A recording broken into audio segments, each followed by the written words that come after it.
I saw my whole world in his eyes, but he only saw me when I was beneath his feet. But then, I turned that world into the hell he could never escape. I saw my whole world in his eyes. You know how people say love heals? With him, love didn't heal. It hid my pain so well that I stopped recognizing it, until it started rotting me from the inside. His name was Ahan, and I wasn't just in love with him, I was him. Or rather, who he allowed me to be when he was in the mood to care.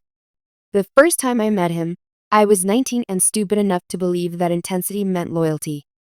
He was charming in that dangerous way, the kind of man who said, "You're safe with me," and made it sound like a threat wrapped in warmth. I didn't notice how tightly I clung to those words until they became my only lifeline. He found me when I was vulnerable. After my mother died and my father drowned himself in debt and alcohol, I was just surviving. I worked 2 shifts, barely slept, and wore my grief like perfume, invisible but strong enough to suffocate those around me. But not him. Ahan stepped into my chaos like a savior. "I see you," he whispered one night as I cried into my coffee on the train. "And I don't want you to be invisible anymore." Those words? They broke me. In that one moment, I thought maybe, just maybe, this was the person who would stay. And for a while, he did. He made me laugh again. He made the world seem less cruel. He called me my girl, like I belonged, like I mattered. He looked at me like I was magic. But now I know, the problem with magic is, people only love it until they learn the trick. Ahan didn't fall in love with me. He fell in love with my brokenness, because as long as I stayed broken, I stayed his. He used to say, "You're stronger than you know," while making sure I never found out how strong I could be without him. He cheered for me when I failed at job interviews, held me and said it wasn't my fault. But when I got my first big opportunity, he disappeared for 2 days and came back drunk, calling me too ambitious for your own good. I didn't get it then. I thought he was scared, insecure. I thought if I loved him harder, he'd heal too. But the truth? He was never scared of losing me. He was scared of me realizing I never really needed him. And when I did, when I finally started to heal, that's when he broke me all over again, but this time, quietly, calculatingly. Like he enjoyed watching me fall. He didn't hit me. No, that would have made it easy to walk away. He belittled me. He mocked my dreams, one sarcastic smile at a time. He rewrote my reality until I couldn't tell what was love and what was control. And the worst part? I let him. Because I thought love meant staying. Because I believed that the man who once looked at me like I was his whole world couldn't be the same man who now watched me bleed, just to feel alive. But I was wrong. Dead wrong. You know what's worse than a heartbreak? A slow, silent erosion of everything you once believed in. Ahan didn't destroy me overnight. He broke me in fragments, so tiny, so subtle, that by the time I realized I was shattered, there was nothing left to piece back together. It started with little things. A missed call here, an ignored message there. Then it turned into comments. "You get emotional too easily. Why do you overthink everything? Why can't you just be happy with what we have?" Each time he said it, I doubted myself more. I started apologizing for things I didn't even do, because it was easier than hearing his silence stretch like a punishment across the room. When I cried, he looked bored. When I laughed, he looked irritated. And when I tried to tell him how I felt, he'd shut down the conversation with 4 words that now feel like bullets in my memory. "You're being too much. Too much. Too emotional. Too sensitive. Too ambitious. Too me." So, I tried to become less. I dimmed my light so he could shine. I buried my voice so his ego wouldn't feel bruised. I turned down jobs. I avoided friends. I skipped promotions. Why? Because he used to say, "You and me against the world." What he really meant was, "You stay small so I can feel big." And I did. For years. Until one night, I caught a glimpse of myself in the mirror after he'd stormed out in one of his moods. and I didn't recognize the girl staring back. Gone was the fire in her eyes. Gone was the laughter in her lips. Gone was the belief that she deserved more. I was just a shell, fragile, hollow, and painted with his fingerprints. That night, something inside me snapped. Not in rage, but in silence. The kind of silence that screams, "This is the last time you'll break me." I didn't confront him. Not yet. I needed to see. I needed proof that I wasn't crazy. That it wasn't just in my head. And like clockwork, the universe delivered. He forgot to log out of his iPad. Maybe he didn't care anymore. Or maybe he thought I was too blind to look. But I did. And what I found, every message, every photo, every "I love you" sent to women I never knew existed. Each one felt like a knife dipped in poison. But I didn't scream. I didn't cry. I just stared and smiled. Because for the first time in years, I wasn't the broken one anymore. He was.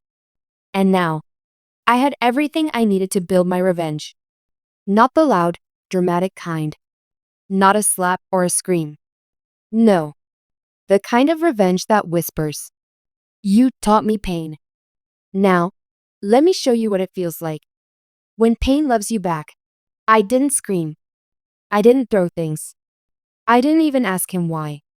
Because now I understood, men like Ahan don't hurt you because they don't love you. They hurt you because they know you do. He came home that night, humming some song, probably after touching skin that wasn't mine. He kissed me on the cheek and said, "Missed you today." And I smiled. The same smile I used to give when I was in love. But this time, it wasn't love behind my lips. It was war. I started planning my revenge not with fire, but with silence. With grace. With the same softness he mistook for weakness. Because what's more terrifying than the woman you thought was broken? Finally standing tall and saying nothing? Over the next few weeks, I became the version of me he had trained me to be: obedient, warm, small. Only this time, I was pretending. I let him think he still had me. That I still believed the lies, the midnight apologies, the hollow "I love yous" after every betrayal. But every smile I gave him was a dagger I was quietly sharpening. Behind his back, I wasn't crying. I was gathering evidence, proof, receipts of every woman, every lie, every bank transaction where he used my name, my savings. Turns out Ahan wasn't just cheating on me with women. He was cheating with money too. Manipulating joint accounts, hiding credit cards, all while telling me, "Don't worry, baby, I'll handle everything." And he was. He was handling me like a puppet on a string. But the thing about puppets? Sometimes, they learn how to cut their own strings. I reached out to one of the women he was seeing. Her name was Tora. I expected her to be hostile, embarrassed, or in denial. But she wasn't. She was devastated. Because, just like me, he had told her, "You're the only one." He had promised her a future. He had even told her I was his crazy ex who just wouldn't leave him alone. I laughed when I heard that. Not because it was funny, but because it was so predictable. Tora wasn't the only one. There were 3 more, all overlapping. All fed the same recycled lines. So, I did something I never thought I had the strength for. I called each of them. I told them the truth, and I showed them the screenshots.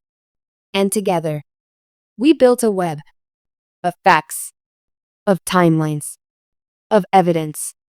Not for pity, but for power. And the best part?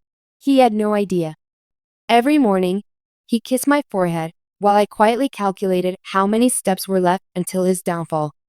He looked at me like I was still his world. And that's what made it so deliciously cruel. Because he had no idea. I was about to make that world collapse under his feet. The funny thing about betrayal?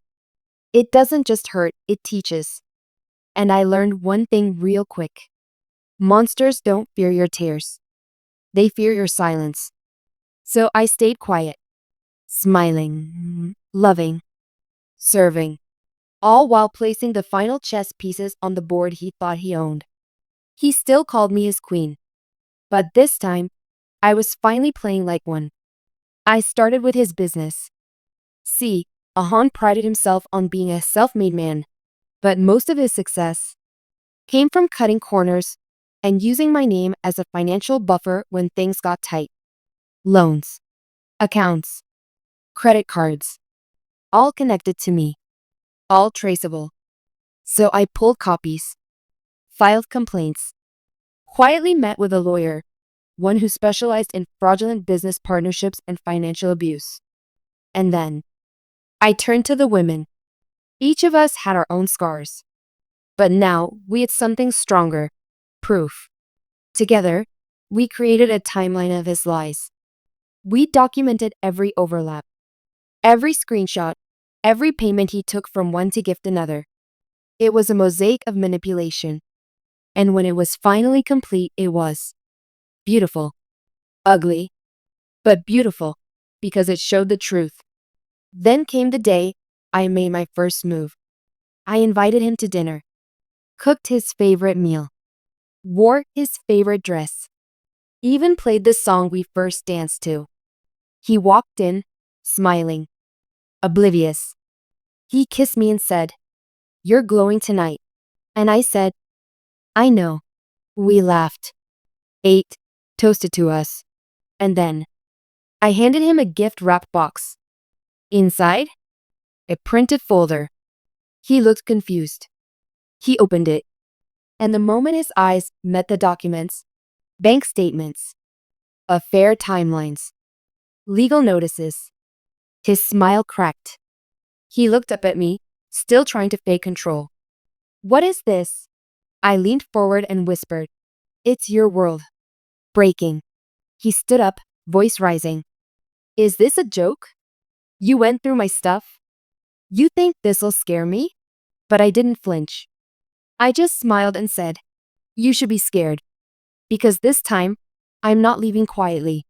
Then I walked out, left him sitting at that table, staring at the evidence of his own destruction.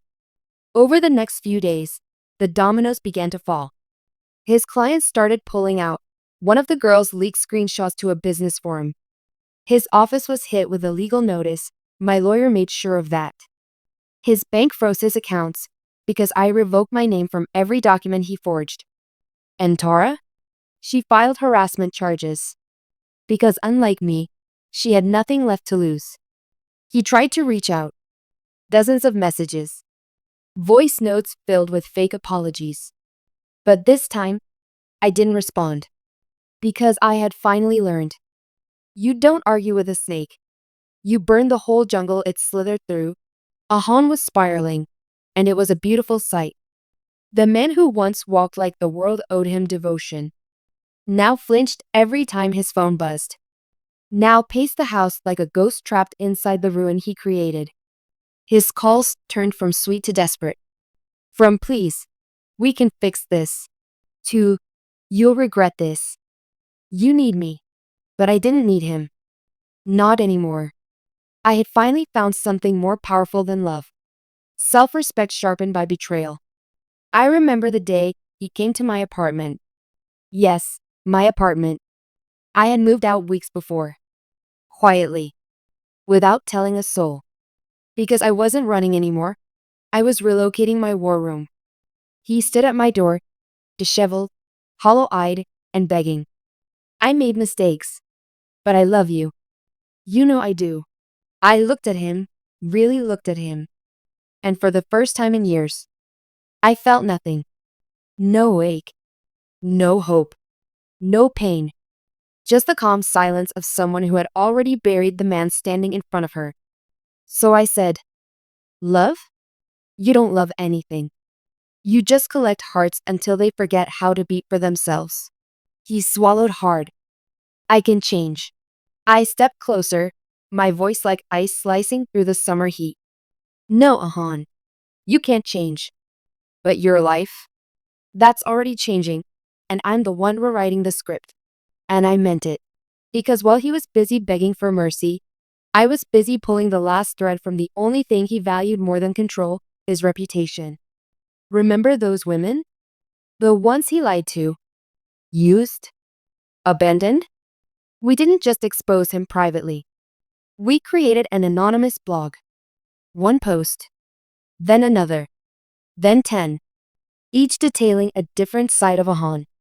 Not just the cheating, not just the financial fraud, but the emotional warfare, the gaslighting, the subtle abuses that never left bruises, only lifelong scars.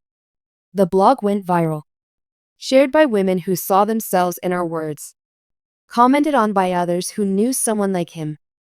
And when the internet turned against him, it wasn't just strangers.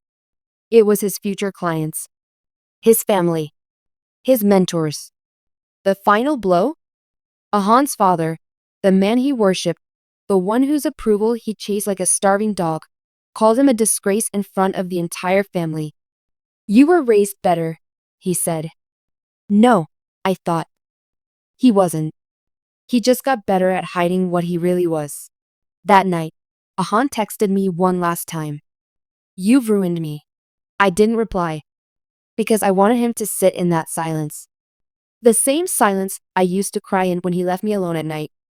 The same silence he filled with lies and cheap perfume and other women's laughter. The same silence where I died a little each day. Until I didn't. Now, that silence was his grave. Reputation? Shattered. Business? Bleeding. Family? Disgusted. But it still wasn't enough. Because pain, real pain, isn't just about what people lose. It's about what they're forced to live with. And Ahan, he needed to live every single day knowing he broke the one person who would have died for him. And that she didn't just survive. She evolved. He started getting blacklisted quietly in the business circle. No one wanted a scandal tied to their brand. The whispers followed him like shadows.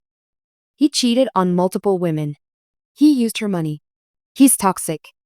Dangerous. And me? I was rebuilding. Not just my life, but my identity. For years, I was his girl. His shadow. His shameful secret when things got boring elsewhere. Now, I was the one who spoke at women's panels, telling my story, helping others recognize the early signs of emotional abuse.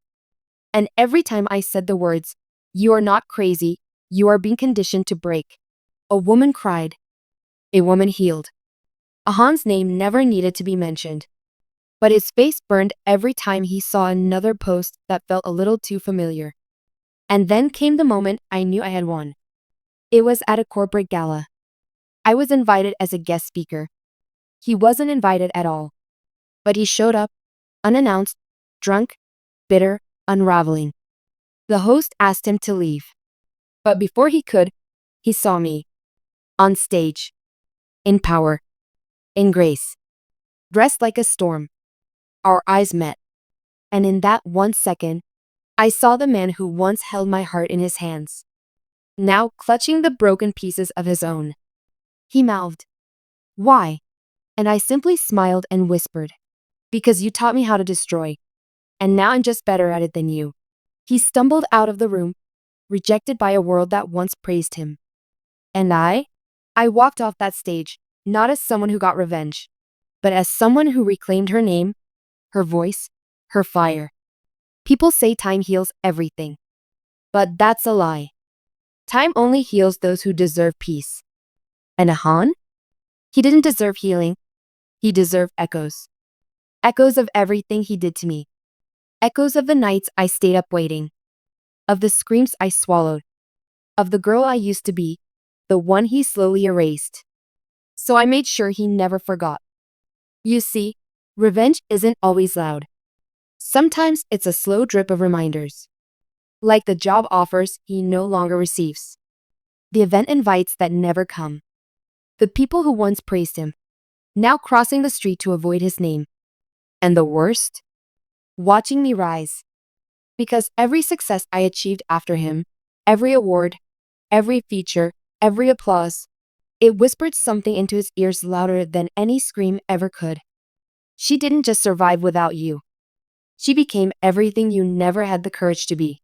I heard from mutuals that he started therapy, but not for guilt, for shame. Because no matter how much he tries to rebuild, there's always that one Google result, that blog post, that article, that whispered conversation in every room he enters. That's the guy who ruined her, and she came back stronger. One day, I got an email. Anonymous. No subject line. Just 2 lines inside. I see you everywhere, and I hate that I can't forget you. I smiled. Because that was the point. He made sure I never forgot the pain. So I made sure he never forgets the price. I used to think closure came in apologies, in confessions, in breakdowns, in them finally saying, "You were right.